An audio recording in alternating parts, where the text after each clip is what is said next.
घरामधल्या जेवणाला अन्नाला चव लागत नसेल, नेहमी घरामधली माणसं बाहेर ज्यांना जेवायचं वाटतं हॉटेलमध्ये रेस्टॉरंटमध्ये, मुलांना पण घरामधलं जेवण बरोबर लागत नसेल, तर काय ह्यामागचं कारण आहे? तर बरीच कारणं आहेत. त्यामधलं महत्त्वाचं कारण म्हणजे जेवण तयार करत असताना निगेटिव्ह विचार मनामध्ये येत असतील किंवा घरामध्ये कटकटीसारख्या होत असतील तर देखील हे कारण आहे. घरामध्ये तुम्ही जर का जेवण तयार करत असताना श्री स्वामी समर्थ मनातल्या मनात जप करत जा. तसेच घरामधलं जे सामान आहे म्हणजे अन्न तुम्ही ज्यावेळेस आपलं संपतं, किराणा माल संपतोय, त्यावेळेस तुम्ही तो शुक्रवारच्या दिवशी घरामध्ये घेऊन येत जा.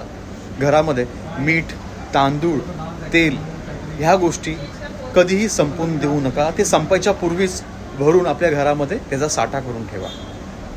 त्याचप्रमाणे सर्वात महत्त्वाची गोष्ट, ज्यावेळेस तुम्ही जेवण बनवता, चपातीसाठी पीठ मळता, भाकरी करता पीठ मळता, त्या पिठामध्ये 1 चमचा दूध तुम्ही नक्कीच मिक्स करा किंवा काही थेंब दूध मिक्स करा आणि हे नक्की तुम्ही करून पहा.